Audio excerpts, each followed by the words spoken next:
Hey Masters, you guys know how important health and nutrition is to me.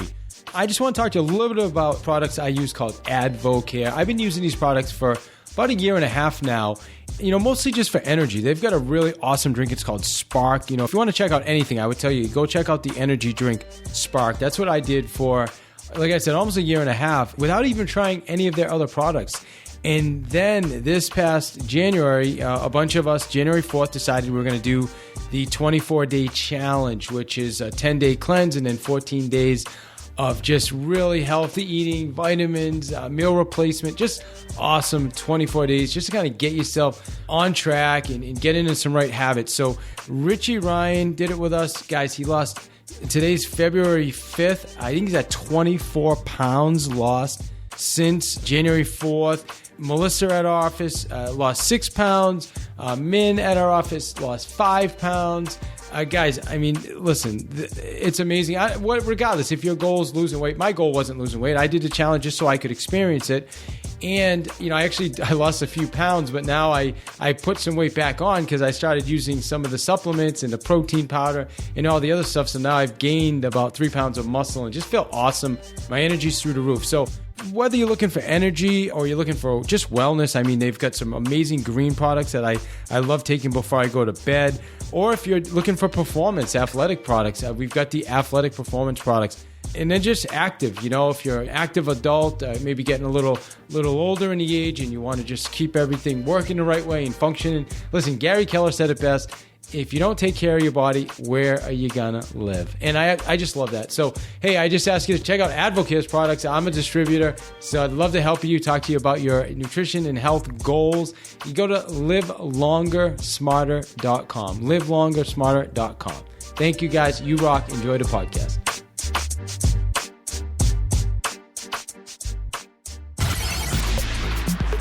Get ready for one more sale, inspiring you with ideas through powerful and engaging interviews with top performers of their field. Now, join us as we discuss techniques and strategies of the coolest and most successful people on the planet.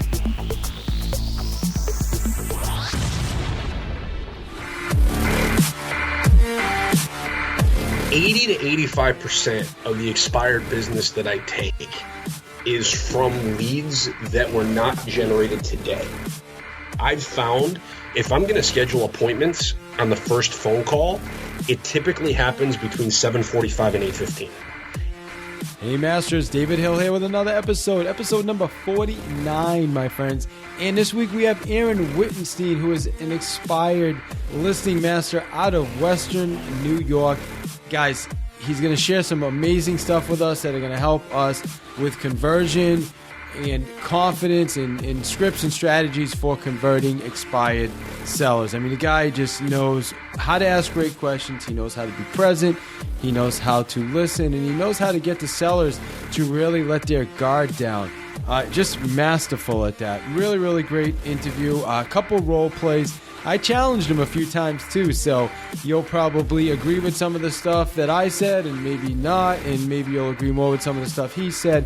But I think it's a great interview, and I also think it's a great interview that you should be listening to and sharing, especially if you have real estate agents that are like buyer or seller agents or listing agents or ISAs, whatever, who are making calls. I think it's a brilliant interview to have them listen to. So anyway, Aaron's killing it. Listen, and also he has a course called Expired Mastery, so he knows what he's doing. And he built a Facebook page. You guys may have heard of it. It's called Lead Gen Scripts and Objections. And I guess now they're up to like 35,000 members. So, I mean, it's really, really killing it. Hey, it's an awesome interview, guys. And share it. Enjoy it. And, hey, you know what? Again, if it warrants, I'd love the opportunity to get some feedback from you. If you'd be willing to subscribe, it just certainly helps. If you go to iTunes, just click the subscribe button, or if you're on Android, Stitcher Radio, or SoundCloud, you can subscribe to the podcast, and hey, you can enjoy it every week, guys. So here, another step on your path to sales and life mastery. Enjoy.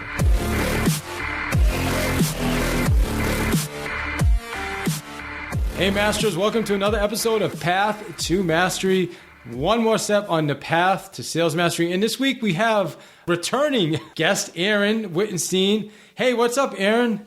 What's going on, man? How are you? I am doing phenomenal, my friend. I'm doing phenomenal. Thank you for asking. We did an interview, I don't know, almost a year ago now. Just to remind everybody, you're your top agent out of the New York area. You're still in the business. You also run, since last time we spoke, you do a expired mastery camp. And that's what I wanted to talk about today. Because I've heard some of you, I heard you actually on the Toby Salgado Super Agent Live. You sounded awesome with your scripts. I said, you know what? I want to get this guy back on. So thanks for spending some time with us. And now I understand, last time we spoke, you have a unique Facebook group with I think you said 35,000 people. We're close. That's my goal is 35,000. So I say we were at 33, but I say 35. So I'm just going to will 2,000 more people to come to it. So nice. Well, hopefully just from this interview, you'll generate 2,000 more people. There we go, man. There we go. Absolutely. And then the other thing, the cool thing is last time we spoke, I don't know, I'd say February, I'm guessing. You had 10,000, so it's grown pretty exponentially. So congratulations, my friend. Thank you. Yeah, it's crazy, man. I don't know how it did, but it just did, and I'm happy to do it. So. All right, so let's get into some of the expireds, man. You're a master at that. I love hearing your scripts. I even stole some nuggets last time. I heard you on Toby's show. Right out of the gate. Well, first off, just tell us a little bit about yourself, a little about your business, how long you've been doing expireds. Let's fill in some of those gaps first for our listeners. Okay, so for everybody that doesn't know my story, I will keep it short, sweet, and to the point. I started real estate when I was 19 years old, cold calling out of a phone book. So cold calling's in my blood. I was an agent in Illinois for 12 years until I met my now wife. My wife is originally from New York, had a child, so we moved to New York to be around her family. I've been in New York now coming up on 4 years. January 25th this year will be 4 years in New York.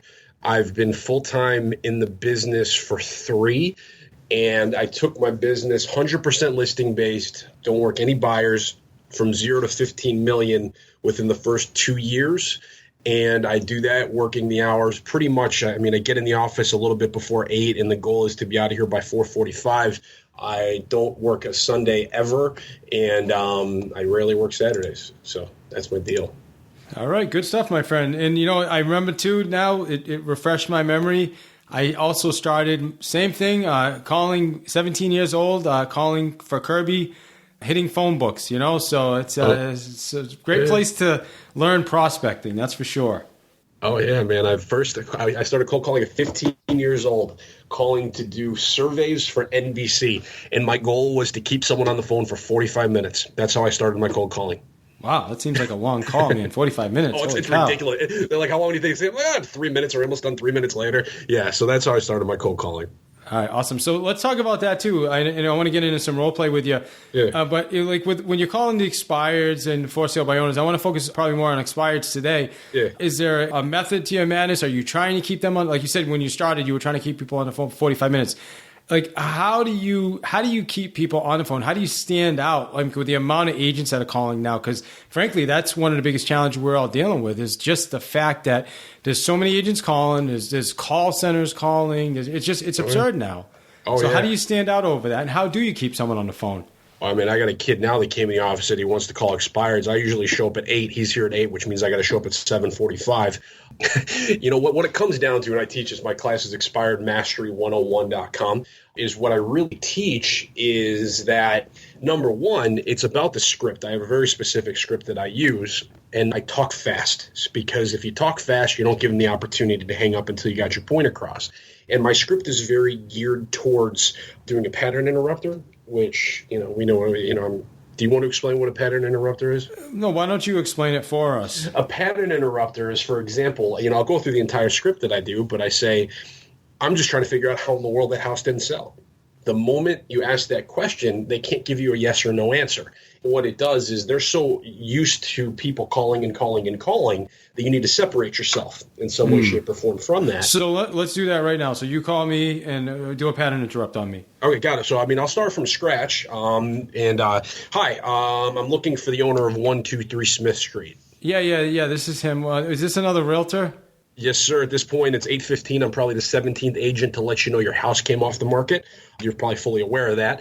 And I'm looking at the property. It looks like a nice home, 4-bedroom, 3-bath, decent school district. I'm trying to figure out how in the world did that place not sell?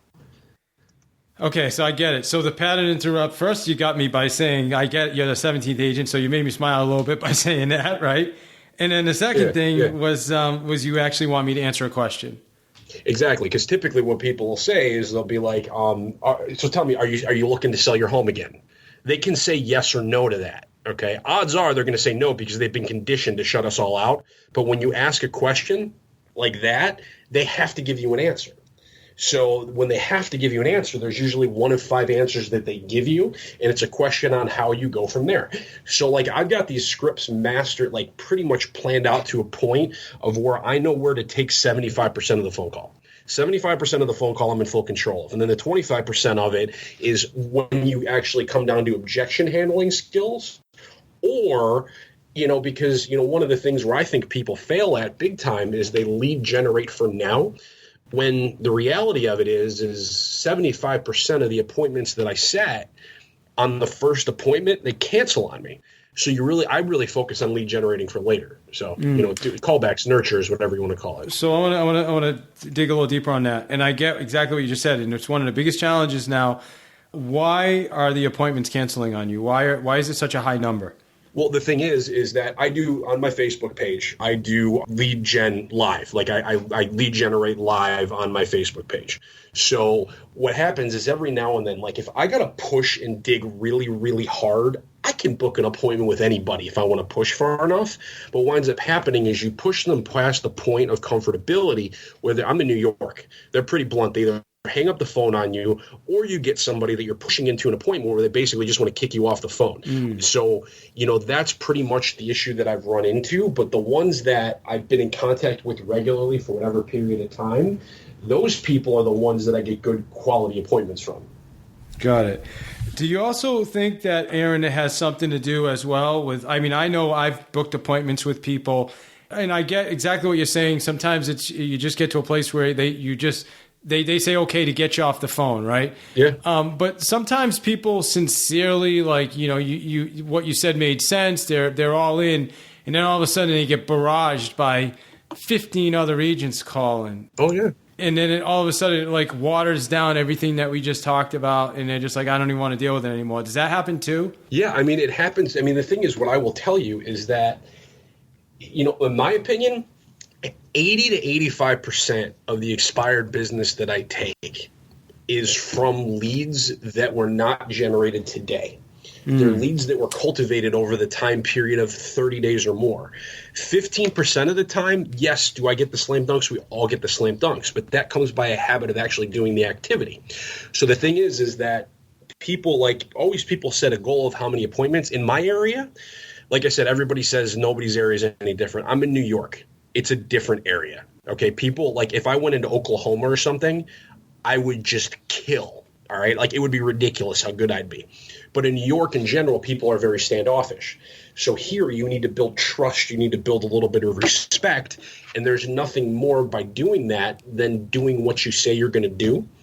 And when you say, I'm going to call you back in 30 days, and you actually call back in 30 days, and the other 85 agents have quit calling you back, they remember you. Got it. So I'm from Boston, so I get what you're saying 100%. It's funny too when you say about calling Oklahoma. People in the Midwest states just tend to be more friendly, and they're more open to talking to you. I'm from Chicago, man. It's a heck of a lot easier. Yes, but that said, we obviously deal with our market. One thing I do want to go back to though is in the beginning you talked about being the first to call. Yeah. So you had said some of your agents, agents trying to call at 8, so you start calling at 7:30. How important is that? I start at 7:45. That's my goal. I got 3 small kids, so it's like it's hard to get out of the house in time for it because it's like the moment you think you're ready. I got twin 2-year-olds, and one of them will take a dump, and then I got to help out because the other one's awake. But I've found if I'm going to schedule appointments on the first phone call, it typically happens between 7:45 and 8:15. Got it. Okay, so let's do this. Let's now, Aaron, jump into some role play. Let's kind of hear, what does this sound like? Then I want you to kind of walk our listeners through everything. So you want to be the first to call. Yeah. And now I'm an expired. My house just came off the market. Okay, got it. Hi, I'm looking for the owner of 123 Smith Street. Yeah, this is him. Yeah, hi. My name is Aaron. I'm a local realtor. As you are probably aware, it looks like your property had just come off the market. I'm looking at it. I mean, you've got a 4-bedroom, 2.5 bath, 2,500 square feet, good school district. I'm trying to figure out how in the world did that place not sell?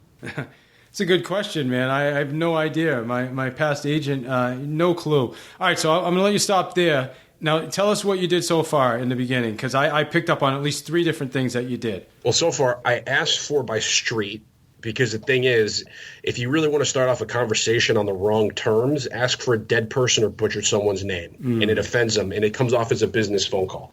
I say my name is Aaron. I'm a local realtor because, I'm with Keller Williams, and Keller Williams is known for calling. So the moment that I say Keller Williams, if anybody else Keller Williams is called, they automatically put me in that bucket. Okay. Then from there, I'm making an assumptive thing saying, I'm assuming you're aware that their house came off the market, which makes them think for a second. And they're like, wait a second, well, what are you talking about? I'm complimenting their house. Then I'm doing the pattern interrupter. Got it. Okay, perfect. All right. I mean, I don't know, man. You tell me. I mean, why do you think it didn't sell? It's a great, but let me ask you this. I mean, if you had to pinpoint something, what do you say happened? What would you say happened? I would just say that, you realtors just didn't do your job. I mean, I was out there. I mean, sure. You knew it was on the MLS, didn't you? I mean, did you ever come over? No, I mean, I didn't. I actually, my team, my main job is I work with listings. So at that point, my team didn't have a buyer that met the needs. And it's our fiduciary responsibility to find a buyer that meets your home. And for whatever reason, it didn't at that point. And when you list your home with me, then it's my fiduciary responsibility, to find you a buyer for your home. So you said you just think all agents are bad, or just the one that you had it listed with? Yeah, I would say, I just think that the agent I had it listed with just didn't really do a really good job of marketing. I mean, we literally had like 3 showings the whole time. Sure. And every time I talked to him, it was just like lower the price, lower the price, lower the price. And Gotcha. We're not going to give the house away. We could do that ourselves. I respect that. So are you living in the property right now, or is it vacant? Yeah, I mean, we're living. It's our house. Gotcha. Okay, so where were you planning on moving to? We were going down to Boca Raton, Florida, but I mean, why is that important? Yeah, no, just curious. I mean, perfect world. When would you like to be there by? Well, I mean, it's winter now, so I would have liked to be there by now in a perfect world, but here I am, sitting here in the snow. So Sure. But I mean, hey, listen, I've had a bunch of agents call me already this morning. I can imagine. Telling everybody, if you have a buyer, of course, certainly you're welcome to bring them by. I'm still going to offer 2.5%. Great. Yeah, I wish I did. That would make both of our lives a heck of a lot easier. I mean, let me ask you this. I mean, the reality of it is it sounds like you want to make a move. What my team does is we specialize in selling homes that are on the market for extended periods of time without selling. I've taken listings that are on the market as long as 1,039 days and turned them around in 29. How can we help you? Well, like I said, I mean, if you have a buyer, I'd love to sell the house still. Do you have a buyer? Oh, man, like I said, I wish I did. That would make both of our lives so much easier. But, I mean, the thing is I'm looking here. I see there's an opportunity to help. I'd love to stop by, have a conversation with you. What works better, late morning, early afternoon, or Saturday? Well, I mean, if you want to come by on Saturday, that's fine. But, okay. I definitely don't plan on listing the property again. Sure. Well, that's no worries. So what works better for you, 9 or 11? I would say probably Saturday. I would say probably 11. But so are you going to bring the buyer with you? Oh, no. Like I said, I don't have a buyer for your home. I don't want to lead you in the wrong direction here. I would be coming by, sitting down, having a conversation, see if there's any way that I can help. Got it. Okay. Well, I mean, like I said, helping me, sir, is really bringing the buyer at this point. So is there something else you can do to help, or? Oh, I can sell your house. Okay. The thing is, here's what I'm looking for. Is it sounds like you would like to get the home sold. It's from what it sounds like. Okay, you want to be in Florida last Tuesday. All right. The reality of it is I have no idea if I can help you or not. I'm not looking for a commitment. I'm just looking for an appointment to stop by and have a conversation with you. Okay. Got it. We sit down, talk. If you like me, you think we could do the job, great. We work together. If not, you get some information. We call it a day. Fair enough? Yeah, I guess so. That sounds fair. Okay. I wish it was that easy. Okay. No, so I got a couple questions because first off, I'm just curious, a couple times you said you didn't have a buyer, and I think I understand why you said that, because you don't want to go over there with them thinking you're just coming for a buyer. But why not say, I don't know if I have a buyer until I look at the house? Because I hate it. I hate it. I hate it. I hate it. You are listening to One More Sale.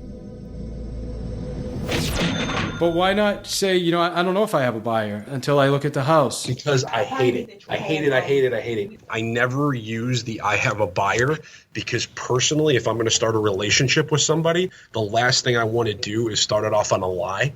And if I tell you I have a buyer, I'm blatantly lying to you. Yeah, and but not saying we actually have a buyer, but because I've heard a lot of people say, well, I don't know if I have a buyer. I haven't seen your house. Because, we do have buyers coming in, right?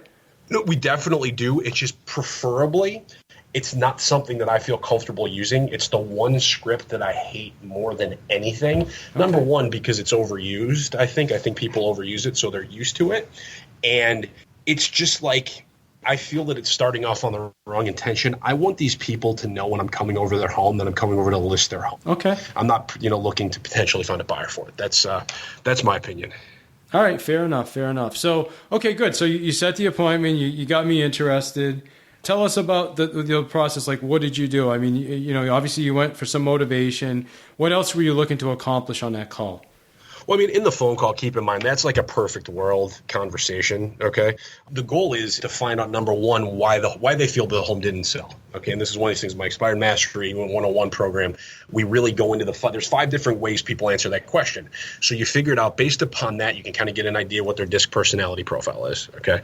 Then from there, it's to get an idea of motivation. I used to skip that part and go directly into the, what we do is we specialize in homes around the market, but I try and find that motivation because let's say they say the home is vacant.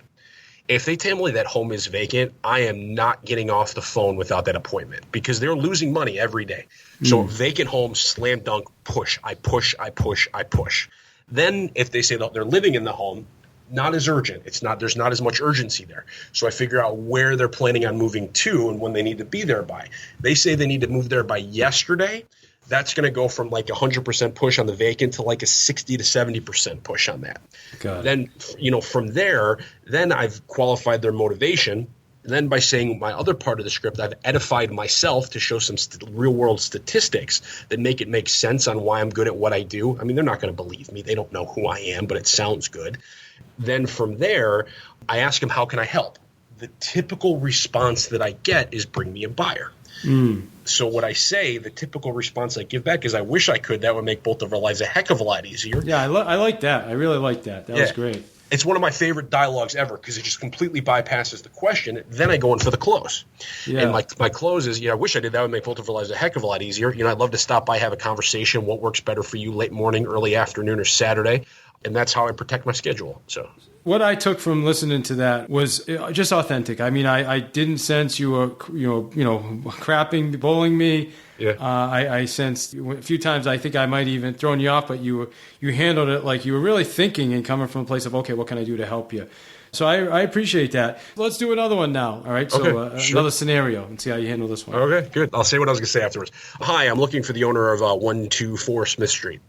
Yeah, this is him. Yeah, hi, my name is Aaron. I'm a local realtor. As you are probably fully aware, it's 8/17. You've probably had 12 calls by real estate agents at this point to let you know your house came off the market. As I told the other 11 that I'm going to be relisting with the same agent. It's coming back on in April. Sure, gotcha. So you're planning on relisting it with the same agent that had the home on the market for 217 days? Yes. Yes. Okay, got it. So just to confirm, you're thinking to relist with the same agent who had the home on the market for 217 days, correct?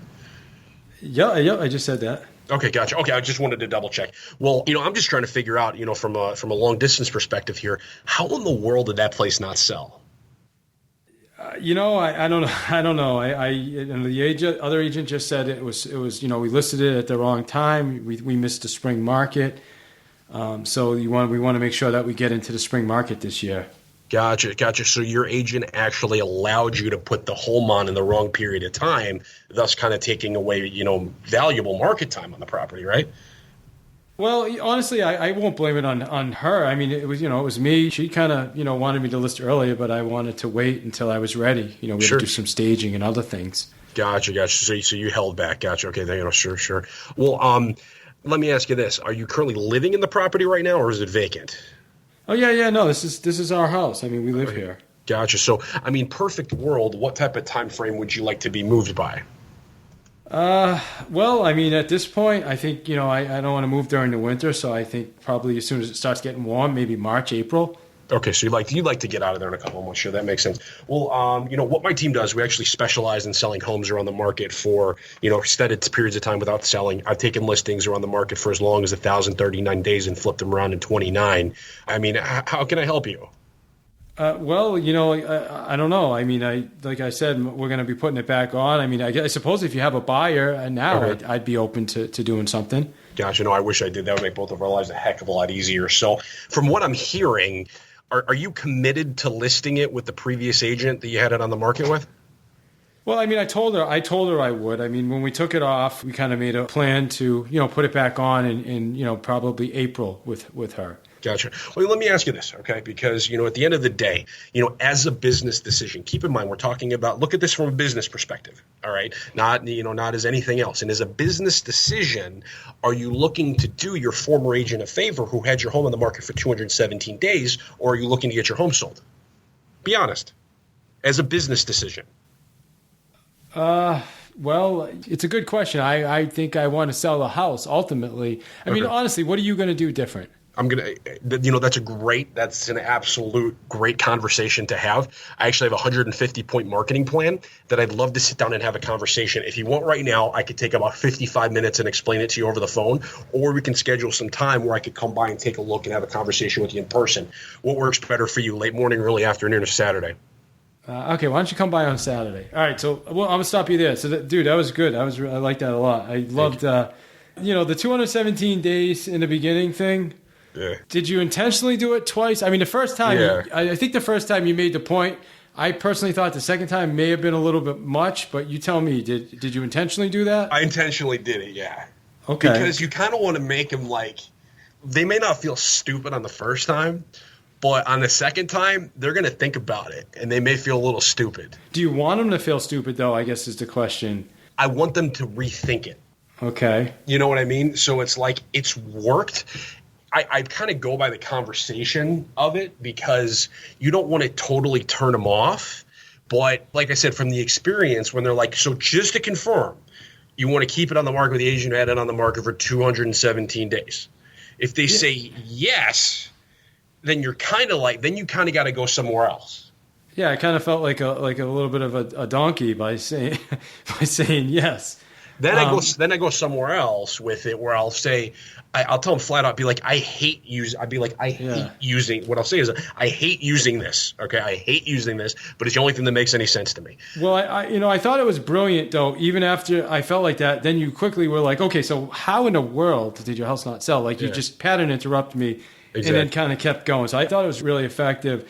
How can I help you? I think that's a good question. I really haven't used that I use that mostly with FSBOs. I really haven't used it with expireds as much, but I think after listening to this, I think it makes sense. You always get the same answer. You always get the same answer. Yeah, you have to pause. I mean, do they always pause and say, well, I don't know, bring me a buyer? I'm telling you, 90% of the time, that is the answer that we get.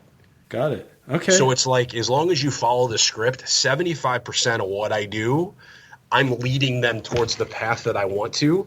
And then the 25% is me debating whether or not it's worth going in for the close or whether it's worth going for the callback. Got it. Okay, perfect. Well, thanks for clarifying that. I was going to ask you about the 75-25. All right, my friend. So again, I really appreciate your time. For our listeners, what's the most important thing they should be looking for when they're actually making these calls to expires? What's the one thing you think they should focus on? Consistency. You don't have to be the best because, it's I always say the 10,000 hour rule. It takes you 10,000 hours to become a master of anything. I've been doing expireds for 3 years. I know you've been doing it longer than I have. So I calculated over 3 years, I've done it for maybe 2,000 hours, which means I'm a fifth of the way to mastery. Okay, fifth of the way there. And what happens is people say they call for 2 weeks. And they'll be like, yeah, I called, it just didn't work. I called for 2 weeks. Oh, interesting. I'm curious, out of those 2 weeks, how many days did you actually call? They're like, well, maybe 6. I'm like, oh, okay, so you called 3 hours each one of those days, right? For, 18, I only called 2. oh, so out of the 6 days you called 2 hours. Now, how much of that time were you actually on the phone? How many times were you going to the bathroom? I'm like, so maybe you called for an hour. So you're telling me that you don't want to do it anymore because you called for 6 hours. Yeah. The reality of it is where people don't understand is at the beginning, they're going to suck. They're not going to be very good. And you kind of go from like horrible to suck to kind of suck to you just suck to below average to kind of below average to average. You may never get better than average. I'm not the best person in the world in doing it, but you bet your ass every morning I'm going to be on the phone at 8 o'clock, and I'm going to be dialing the new expires at 8 o'clock every morning, and I may not be the best, but I will beat people by consistency every day of the week. Got it. So, bringing us back then to what you just – well, first off, the path that you laid out from sucking to being – pretty damn good is really just practicing, right? I mean, it's practicing your scripts, your role play, learning your dialogue. In 3 years, what brought you from not ever calling an expired to, okay, I'm really effective? What would you say has created that for you? Well, that goes into a whole different animal right there. It goes into your big why. This is something that I actually just started something else that I call Project Big Why, because what happens is when your big why is big enough, you do things that you never thought you'd be able to do. It took me a while to figure out. I never really realized why I was doing it, but it comes down to why you're doing what you do. And once you figure that out, and I'm not talking about like a surface big why. That's crap. If you tell me you were success, you want money, you want freedom, that's a surface big why. It's the big why that brings you to tears where you can't say it without getting emotional. And the thing is, until you've hit that level, you will always be held back from greatness. Yeah. The difference – I'm sorry. No. I was just going to say, maybe the question I didn't ask you was broad, but you nailed it because I was going to – I guess a better question is, how does somebody go from not having, people hanging up on them, don't take me, take me off your list, don't call me again, just spending all this time and not getting results. And I think as you're saying, it's having that big why. Well, it's two things. What separates the good or the average from the great is that we know our big why so well that everything you do either brings you closer or takes you away. And the second part is that the super agents, they just bounce back quicker. We take a no, screw it, on to the next, And it's that people are going to say, no, it's part of what it is. I mean, I got to tell you, for the last month and a half, my butt has been beat raw red. Like, I can't begin to tell you. Agents would have quit over what I went through over the last 6 weeks. Yet every day I wake myself up, I pick up the phone, I get on the phone because my why is that big. Love it, my friend. And how many contacts people do you usually have to speak to before you're able to set an appointment? Put it in context for our listeners. God, you know what? I don't know. I really don't know. I'm not very good with numbers. That's why I just hired my operations manager. Well, you guess. Is it 1 out of 30, 1 out of 40? 1 out of 50. What are your thoughts? I honestly don't know. I think the number is like 20, but I don't know. Got it. Okay, cool. So 20 people are telling you no, go pound sand, but you just keep moving forward looking for the one, right? That's all you can do, man. All right, awesome. So how, tell us, I know you have an expired mastery program coming up. You can teach people what we talked about today on this call. Yeah. Tell us a little bit about that. They're 4 1-hour video conference classes. We do Zoom, which is awesome. And it's the first class. It starts February 7th. The first class is about mindset and time management because there's so much more that goes into expires than just the script. The scripts and objections are easy. The second part is scripting and objection handling. The third part is follow-up and pre-qualification, as well as some basics on Vulcan 7 and Seize the Market. And the fourth hour is the listing consultation. I have a listing consultation that's geared specifically towards expired listings. So it's expiredmastery101.com. We've had 60 people go through it so far, and everybody's loved it. I haven't gotten a complaint yet. So. Awesome, my friend. So expiredmastery101.com. So your secrets to success, be the first to call. Make sure you have a really solid follow-up plan. 75% is spent control. I don't know if I'm saying that right. I know 25% is objection handling, 75% is leading them, right? Is that what you said? Yeah. And then the other thing you talked about is just follow-up. You brought it up a couple times with us. It sounds like you asked really, really good questions. So, hey, just want to say thank you, man. I appreciate your time. What is the one thing, though, that you want our listeners, Aaron, to take from this interview? Here's what I'll tell you. The one thing I want you guys to take, and I'm pushing this so hard right now, is to figure out your big why. And the thing is, until you figured that out, you will never reach the success levels that you have the ability to. If I was to tell you my big why right now, it brings tears to my eye every single time. I've had 5 conversations within the last week of people within 15 to 20 minutes, and I've helped them figure out their big why. And at that point, once you've done it, it's life-changing. And when you become emotional, that is where you will see breakthroughs, and you will either break through that ceiling or you'll quit. It's that simple. So I got to say, that's the most important thing, is knowing why you're doing what you're doing. All right. So if our listeners want to get in touch with you, I know you have a way to help people figure out their big why as well. How would they get in touch with you about that? Go to the lead gen page, facebook.com/group/got objections, like got milk. So what I'm doing is I'm opening up my calendar to like 3 or 4 slots a week where people can log in. We have a 50, they schedule on the calendar. I wish I could spend time doing it all day. There's no cost to it. It's my way to give back. And just get on early Monday morning, 5 o'clock in the morning. I post the calendar, and the first 4 people that get it for that week, and then otherwise they got to wait for the next week. Awesome, my friend. Well, hey, thank you. Again, I just want to say I appreciate your time. I'm sure our listeners are going to really appreciate the value you fed us today. And, hey, you just rock, man. Thank you. Oh, well, thank you. You're not so bad yourself. Appreciate it, man. Have an awesome rest of your day, my friend. Thanks. Thanks for having me on.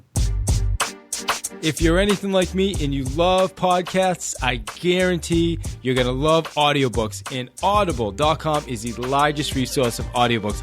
I'm super excited about my partnership with Audible.com, where I can offer you a free audiobook. All you have to do is simply go to www.davidsfreebook.com and sign up, and you get yourself a free book. Yes, absolutely free, never charged, no membership.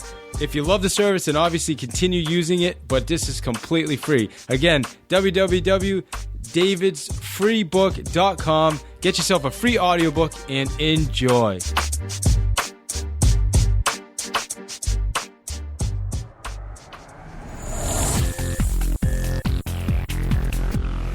You are listening to One More Sale with your host, David I. Hill, author of The Sales Playbook.